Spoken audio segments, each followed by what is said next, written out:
ওই কবর এর মধ্যে থাকা আদম সন্তান তার দৃষ্টি যতদূর পর্যন্ত যাবে, আল্লাহর হাবিব বলেন কবর তার জন্য ততটুকু প্রসারিত হয়ে যাবে এবং জান্নাতি নাজ নেয়ামত তার জন্য শুরু হয়ে যাবে, নাজ নেয়ামত শুরু হয়ে যাবে। আল্লাহ সুবহানাহু ওয়া তাআলা আরো বলেন কবর তোমার জন্য জান্নাত, কবর তোমার জন্য জাহান্নাম। কারণ যারা ভালো হবে তাদের জন্য কবর জান্নাত, জান্নাতে নাজ নেয়ামত শুরু হয়ে যাবে। আর যারা আল্লাহ তাআলার বিধিবিধান অনুসারে আমল করে নাই, কবর তাদের জন্য খারাপ আচরণ করবে, ওই কবরটাই তাদের জন্য জাহান্নাম। আল্লাহ সুবহানাহু ওয়া তাআলা এখানে বলেই শেষ হয় নাই, হে আদম সন্তান 2025 সাল শুরু করে এরকম ভাবে অনেক বছর আমি তোমাদেরকে দান করেছি। মৃত্যুর পর আল্লাহ তাআলা পবিত্র কোরআনে কারীমের আয়াতের মাধ্যমে জানিয়ে দিচ্ছেন, আল্লাহ তাআলা প্রতিটি আদম সন্তানকে হাসরের ময়দানে জিজ্ঞাসা করবে, আওয়ালাম নুআম্মিরুকুম মা ইয়াতাযাক্কারু ফীহি ওয়াজাকুম নাযীর, আমি কি তোমাদেরকে বয়স দান করি নাই, সময় দান করি নাই, যেই সময়ের মধ্যে তোমরা আমাকে স্মরণ করবে? 60 বছর তোমাকে দিয়েছি, 70 বছর দিয়েছি, 100 বছর দিয়েছি। এই যে এতগুলো বছর আমি তোমাকে দিয়েছি, উপদেশ গ্রহণ করার মতো তোমার কি সময় হয় নাই? এত সময় তোমার জন্য আমি রেখেছি, ওই আদম সন্তান তোমার জন্য কি সেই সময় হয় নাই? আমাকে একটু স্মরণ করবে। আল্লাহ সুবহানাহু ওয়া তাআলা আমাদের জন্য যত ইবাদত এবং যত আমাল বিধিবিধানকে প্রণয়ন করেছেন, যত আমাল এবং ইবাদতকে নির্ধারিত করেছেন, এই সমস্ত বিধিবিধান এবং ইবাদত এবং আমল সমূহকে আমরা দুই ভাগে বিভক্ত করতে পারি। এক ধরনের ইবাদত হচ্ছে জাহিরি ইবাদত, বাহ্যিক ইবাদত, যেই ইবাদত করার জন্য মানুষের বাহ্যিক অঙ্গ প্রত্যঙ্গের ব্যবহারের প্রয়োজন হয়। যেমন নামাজ যদি আমরা পড়ি, তাহলে নামাজ পড়ার জন্য আমাকে দাঁড়াতে হবে পবিত্র স্থানে, আল্লাহু আকবার বলে হাত বাঁধতে হবে, রুকু করতে হবে, সেজদা দিতে হবে, বৈঠক করতে হবে।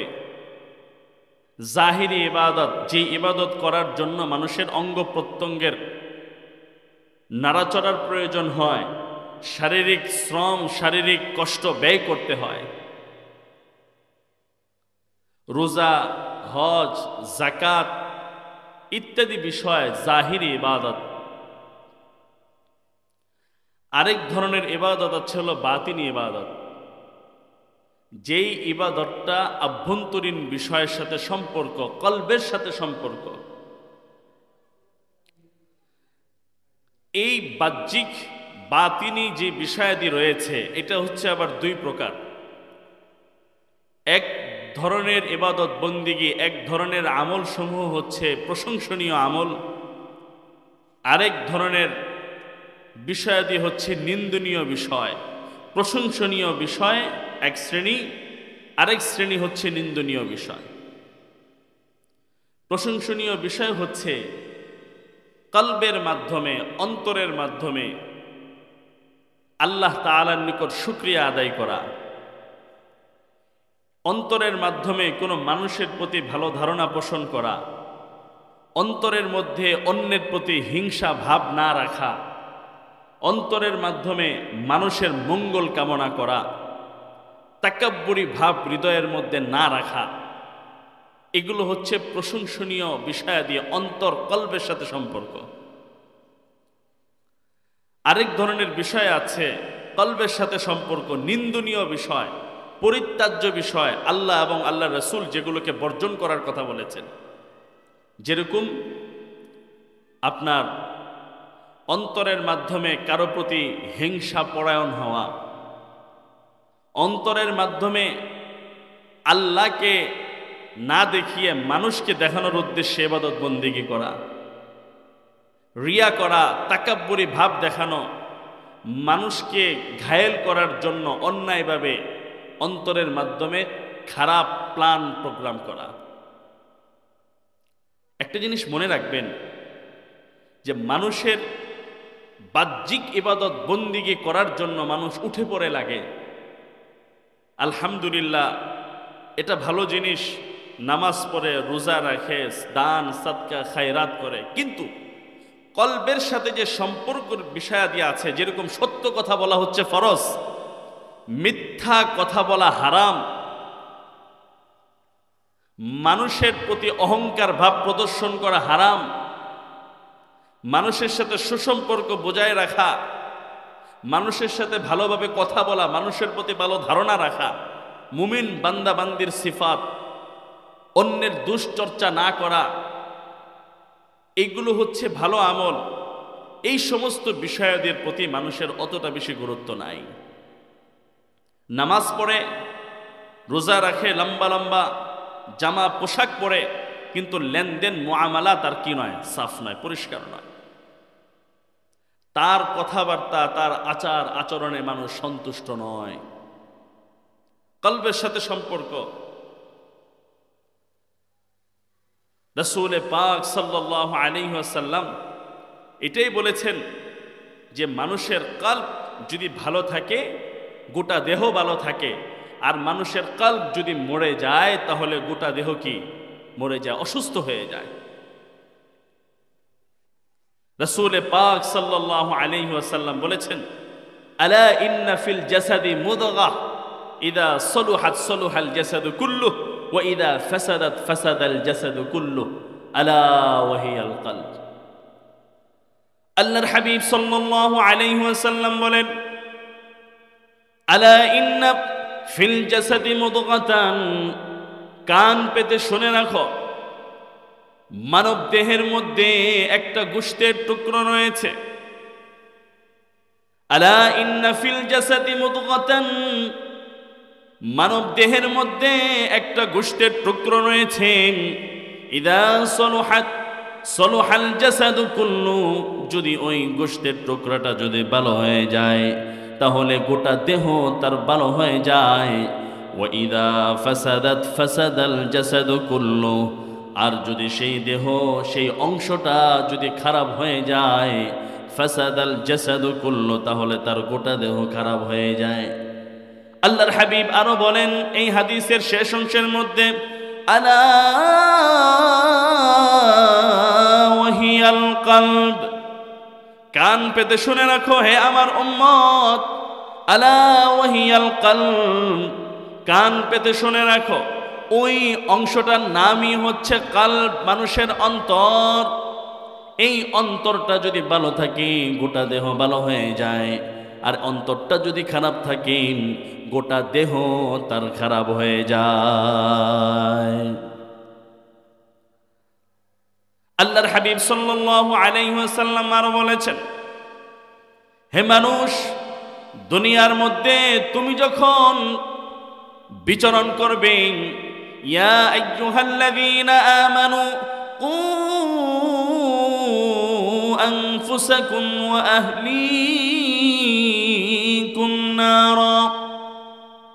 আল্লাহ তাআলা পবিত্র কোরআনে কারীমের মাধ্যমে তার প্যারা হাবিবের জবান মুবারকের দ্বারা জানিয়ে দিচ্ছেন, হে ঈমানদারগণ, তোমরা নিজেদেরকে অর্থাৎ নাফসাকুম, তোমাদের নফস, তোমাদের আত্মা, তোমাদের দেহকে জাহান্নামের আগুন থেকে বাঁচাও। ওয়া আহলিকুম নারাম, তোমাদের পরিবারবর্গ যারা রয়েছে তাদেরকে তোমরা জাহান্নামের আগুন থেকে বাঁচাও। মানুষের অন্তর যদি খারাপ হয়ে যায় গোটা দেহ তার খারাপ হয়ে যায়। একজন যুবক, ওই যুবকটা জাহান্নামী যুবক হয়ে যায় যদি ওই যুবকটার অন্তর যদি খারাপ হয়ে যায়। যদি কোনো যুবক তার অন্তর যদি মরে যায়, অন্তর যদি খারাপ হয়ে যায়, যদি কোনো যুবতীর অন্তর যদি খারাপ হয়ে যায়, দেখবেন ওই যুবক যুবতীর মাধ্যমে কখনো ভালো কাজ হয় না। আল্লাহ তাআলার ভয় যদি কোনো ব্যক্তির কলবের মধ্যে না থাকে, যত বেশি কলবের মধ্যে আল্লাহর ভয় না থাকবে তত বেশি ওই বান্দাবান্দি গুনাহ করবে, ঠিক না ঠিক?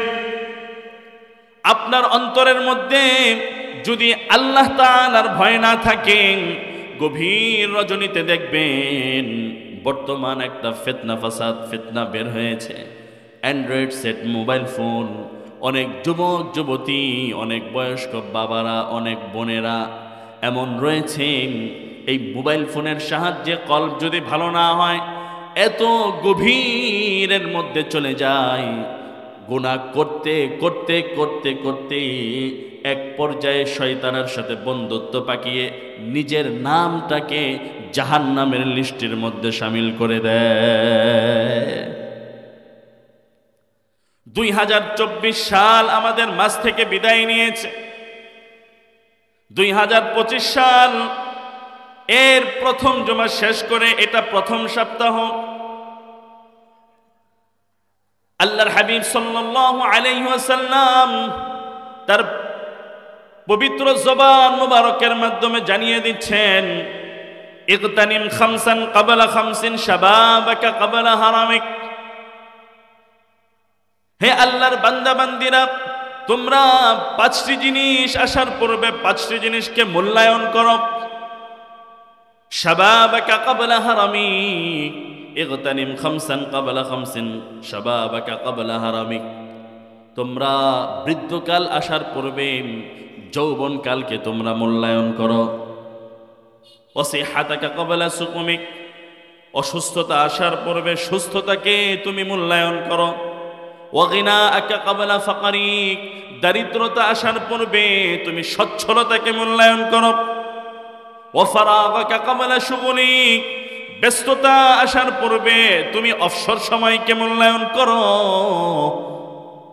ওয়াফারাগাকা ক্বাবলা শুগুলিক ওয়া হায়াতাকা ক্বাবলা মাউতিক, এবং মৃত্যু আসার পূর্বে এই জীবনটাকে তুমি মূল্যায়ন করো, কারণ কখন কোন সময় মালাকুল মউত তোমার নিকট চলে আসবে তুমি এটা বিন্দু পরিমাণও তুমি টের পাবে না। আজকে তুমি আল্লাহ তাআলার নাজ নিয়ামত উপভোগ করছো, দামি দামি ফল খাচ্ছ, মাছ থেকে তোমরা মাছ খাচ্ছ, সমুদ্র পথে গিয়ে সুন্দরভাবে তোমরা বিচরণ করছো, আকাশ পথ দিয়ে প্লেনের সাহায্যে তোমরা এক দেশ থেকে আরেক দেশে চলে যাচ্ছ, সুস্থতার নিয়ামত উপভোগ করছো। কিন্তু আমার মালিক এত কিছু তোমাকে নিয়ামত দান করেছেন, এখনো পর্যন্ত তুমি মালিককে চিনতে পারো নাই, তাহলে তোমার মতো নির্বোধ, তোমার মতো হতভাগা এই দুনিয়ার জমিনের মধ্যে আর একটাও নাই। अगर दुनिया हो मुखालिफ कुछ नहीं नुकसान है, डर नहीं है गम नहीं है जब खुदा रहमान है, डर नहीं है गम नहीं है जब खुदा रहमान है। আল্লাহ সুবহানাহু ওয়া তাআলা আমাদেরকে বয়স দান করেছেন। আল্লাহ সুবহানাহু ওয়া তাআলা আমাদের জন্য জান্নাত জাহান্নামকে বানিয়েছেন। জান্নাত জাহান্নাম কিন্তু চতুষ্পদ জন্তুর জন্য বানায় নাই, জান্নাত জাহান্নাম কিন্তু হাতি ঘোড়ার জন্য বানায় নাই, জান্নাত জাহান্নাম আমার এবং আপনার জন্য বানিয়েছেন, ঠিক না ঠিক? আজকে যদি আপনি ভালো কাজ করে যেতে পারেন, হে যুবক যুবতী, আজকে যদি তোমরা ভালো কাজ আল্লাহ এবং আল্লাহর রাসূলের বিধিবিধান অনুসারে চলতে পারো, তাহলে তোমাদের জন্য জান্নাত অপেক্ষা করছে, তোমাদের জন্য জান্নাতের নাজ নিয়ামত অপেক্ষারত আছে। যদি তোমরা তোমাদের আমলকে ঠিক করে দুনিয়া থেকে বিদায় নিতে পারো, কবর তোমাকে সাধুবাদ দেওয়ার জন্য অপেক্ষমান, কখন তোমরা কবরের পেটের মধ্যে ঢুকবে। আল্লাহর হাবিব সাল্লাল্লাহু আলাইহি ওয়াসাল্লাম বলেন, যদি কোনো ফাসিক ফুজ্জার বেঈমান সে যদি দুনিয়া ছেড়ে কবরের দিকে চলে যায়, কবরের মাটিতে যাওয়ার পূর্ব মুহূর্তে কবর তাকে বলতে থাকে, ওহে আদম সন্তান, আমার পিঠের উপর, আমার উপর দিয়ে যে সকল আদম সন্তানেরা বিচরণ করেছে, এর মধ্য থেকে সবচেয়ে নিকৃষ্টতম, সবচেয়ে বদকার, সবচেয়ে খারাপ বান্দা বান্দি ছিলি তুই। কারণ তুই দুনিয়ার জমিনের মধ্যে আমার মালিক, আমার সৃষ্টিকর্তার বিধিবিধান অনুসারে তুই চলিস নাই। 5 ওয়াক্ত নামাজের জন্য মুয়াজ্জিন সাহেব আল্লাহু আকবার বলে আজান দিত।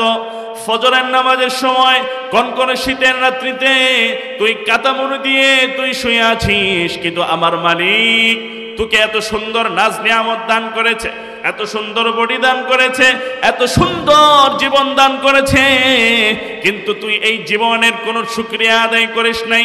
5 ওয়াক্ত নামাজ পড়িস নাই। অবসর সময়কে তুই অযথা হেলাই দোলাই তুই কাটিয়ে দিয়েছিস। আজকে দেখ তোর সাথে আমি কত খারাপ আচরণ করি। কবরের মাটির মধ্যে ওই আদম সন্তানকে রাখার পর আল্লাহর হাবিব বলেন কবরের মাটি তাকে চতুর্দিক দিয়ে এমন ভাবে চাপ দিবে। আল্লাহর হাবিব সাল্লাল্লাহু আলাইহি ওয়াসাল্লাম 2 হাতের আঙ্গুলি সাহাবাই কেরামদেরকে দেখিয়ে বলেন এভাবে কবর তাকে চাপ দিবে, আর তার এক পার্শ্বের পাঁজর এর হাড় আরেক পার্শ্বের পাঁজরের মধ্যে আঙ্গুল দ্বারা বুঝিয়ে দেন, এভাবে ঢুকে যাবে, চিৎকার করবে, চেঁচামেচি করবে, চোখের পানি ফেলবে, হায় হায় আফসোস করবে। আমাদের মসজিদের ইমাম সাহেব, খতিব সাহেব, বক্তা সাহেবগণ এরকম ভাবে বুঝিয়েছিল, কিন্তু আমি আদম সন্তান আজকে তাদের কথা আমল মতো না করার কারণে কবর আমাকে এমন ভাবে চাপ দিচ্ছে, তার এক পার্শ্বের পাঁজর এর হাড় আরেক পার্শ্বের পাঁজরের মধ্যে ঢুকে যাবে। আল্লাহর হাবিব সাল্লাল্লাহু আলাইহি ওয়াসাল্লাম আরো বলবেন, তিনি বলেন ওই আদম সন্তান এত কষ্ট সহ্য করতে না পেরে অন্তরে অন্তরে সে চিন্তা করবে, হায় আল্লাহ এই মৃত্যু যন্ত্রণা আমার আর সহ্য হয় না, আমাকে তুমি মৃত্যু দাও, চিরদিনের জন্য মৃত্যু দাও। কিন্তু আল্লাহ সুবহানাহু ওয়া তাআলা ওই আদম সন্তানকে মৃত্যু দিবে না, কিন্তু মৃত্যুর যন্ত্রণার মধ্যে তাকে রেখে দিবে, মৃত্যুর যন্ত্রণার মধ্যে রেখে দিবে, কিন্তু মৃত্যু দিবে না। আল্লাহ তাআলার চিরাচরিত ওয়াদা, জান্নাত জাহান্নাম আমাদের জন্য আল্লাহ বানিয়েছেন। কবরের যে আযাব, কবরের যে নাজ নিয়ামত, এটা আমাদের জন্য বানিয়েছেন। আল্লাহ তাআলা কবরকে সেভাবে প্রস্তুত করে রেখেছেন।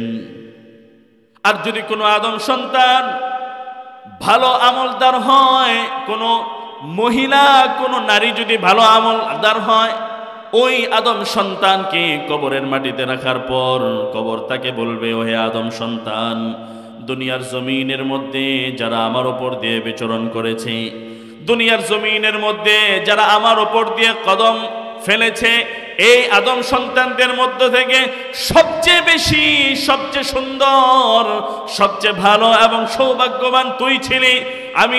আমি আকাঙ্ক্ষা করতাম কখন তুই আমার পেটের মধ্যে আসবি, দেখ তোর সাথে আমি কিরকম আচরণ করি। আল্লাহু আকবার।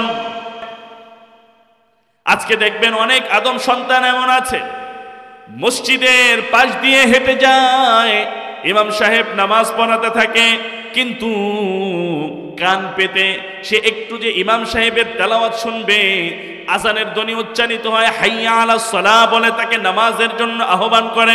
ওই আদম সন্তান টিপিকে সামনে রেখে সোশ্যাল মিডিয়ার মধ্যে এরকম ভাবে বসে বসে সোশ্যাল মিডিয়ার মধ্যে প্রচারিত হওয়া নাটক, সিনেমা, বিভিন্ন ধরনের ফাহেশা, অশ্লীল বিষয় দেশে দেখতে থাকে।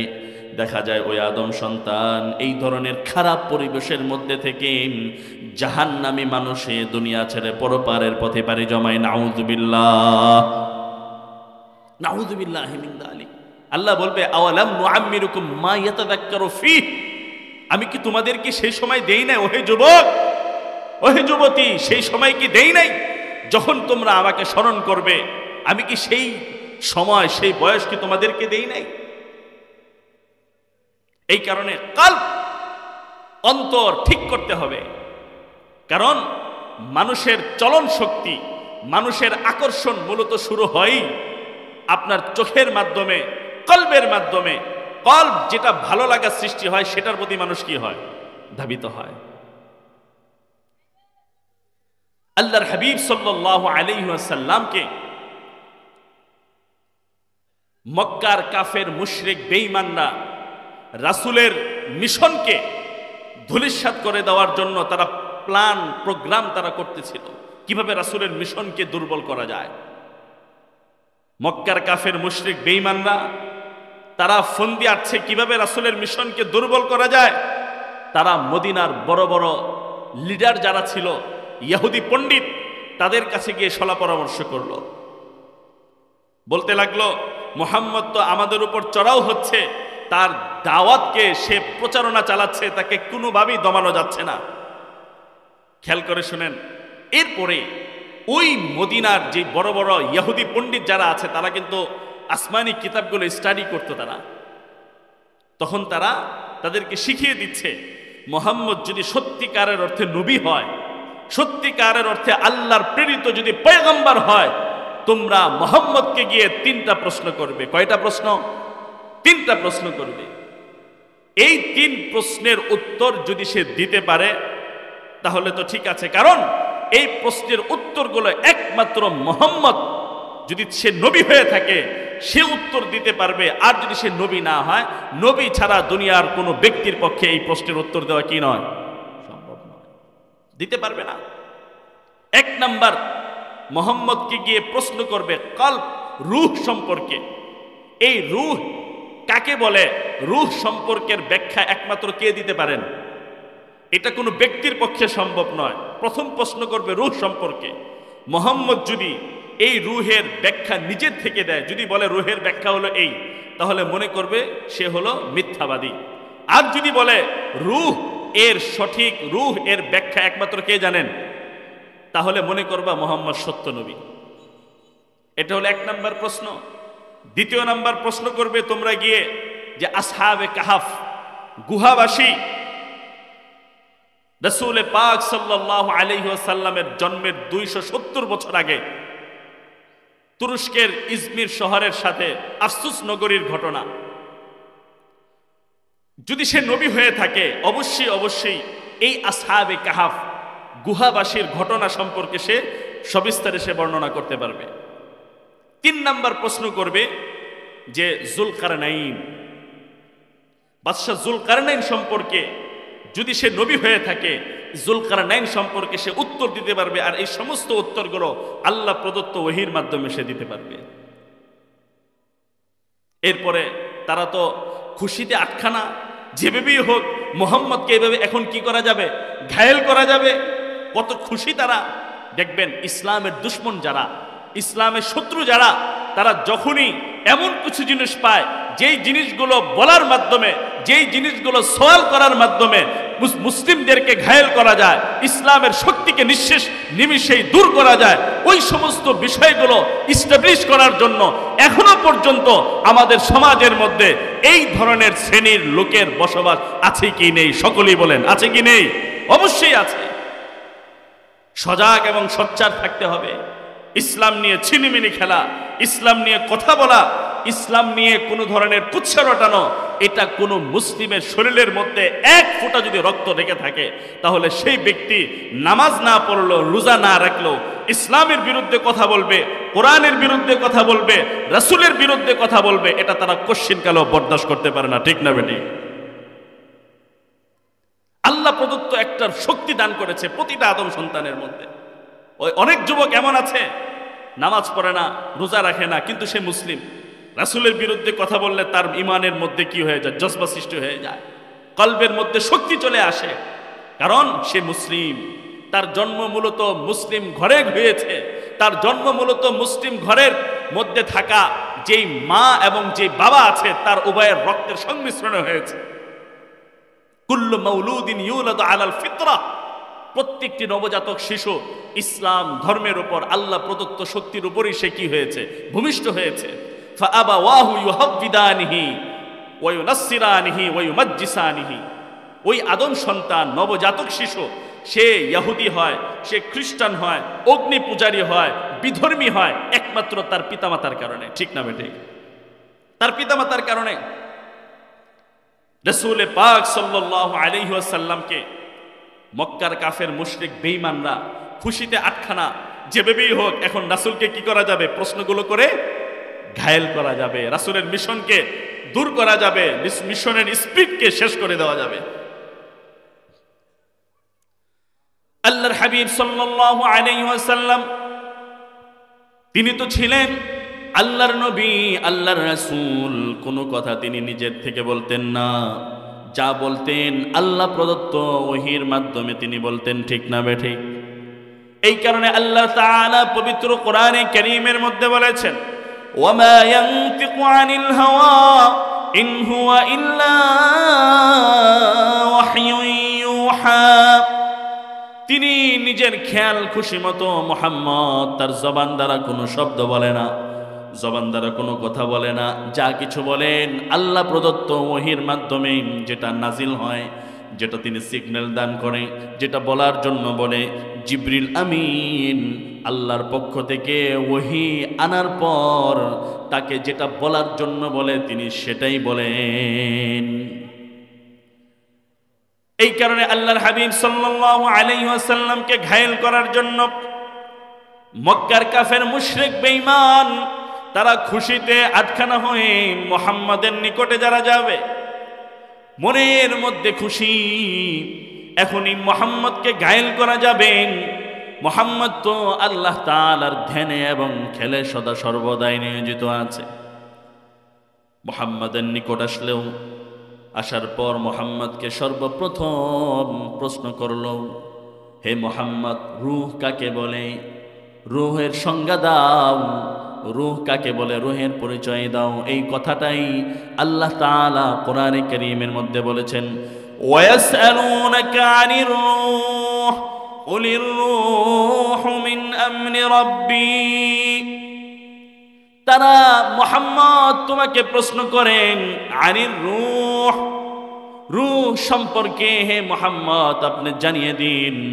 আর রূহু মিন আমরি রাব্বি, রূহের এর ব্যাখ্যা, এর পরিচয় একমাত্র আমার মালিকের তরফ থেকেই নির্ধারিত। কিন্তু রূহের প্রভাব কি, রূহের কাজ কি, রূহের প্রতিক্রিয়া কি, এটা কিন্তু আল্লাহর রাসূল বলে দিয়েছেন। শুরুতে যে হাদিসটা বলেছিলাম, আলা ইন্না ফিল জাসাদি মুদগাহ ইদা সলুহাত সলুহাল জাসাদু কুল্লু। মানব দেহের মধ্যে একটা গোশতের টুকরো থাকে, কলব, রূহ থাকে। সেটা যদি ভালো হয় তাহলে গোটা শরীর ভালো থাকে, আর সেটা যদি খারাপ হয় তাহলে গোটা দেহ তার খারাপ থাকে। আর সেটার নামই কি? আলা ওয়াহিয়াল কলব, কলব। আল্লাহর হাবিব সাল্লাল্লাহু আলাইহি ওয়াসাল্লামকে প্রশ্ন করার পর তারা ব্যাখ্যা জানতে যাচ্ছে, সংজ্ঞা জানতে যাচ্ছে। আল্লাহর হাবিব তখন বললেন, এর সংজ্ঞা দেওয়ার ক্ষমতা আমার নাই, একমাত্র এর সঠিক সংজ্ঞা কে জানেন? আল্লাহ। তারা তখন দেখলো কি ব্যাপার, মুহাম্মদ তো প্রশ্নের উত্তর দিয়ে দিল। দ্বিতীয় নাম্বার তারা প্রশ্নের দিকে গেলেন। দ্বিতীয় নাম্বার মুহাম্মদকে বললেন, হে মুহাম্মদ, দ্বিতীয় নাম্বার প্রশ্ন আমরা তোমাকে করব। সেই প্রশ্নটা কি? সেই প্রশ্নটা হচ্ছে আসহাবে কাহাফ, গুহাবাসী সম্পর্কে তুমি বর্ণনা দাও। মুহাম্মাদুর রাসূলুল্লাহ সাল্লাল্লাহু আলাইহি ওয়াসাল্লাম আল্লাহ তাআলার তরফ থেকে ওহী অপেক্ষায়, ওহী নাজিলের অপেক্ষায় অপেক্ষমান। জিবরিল আমিন ওহী নিয়ে আসলেন।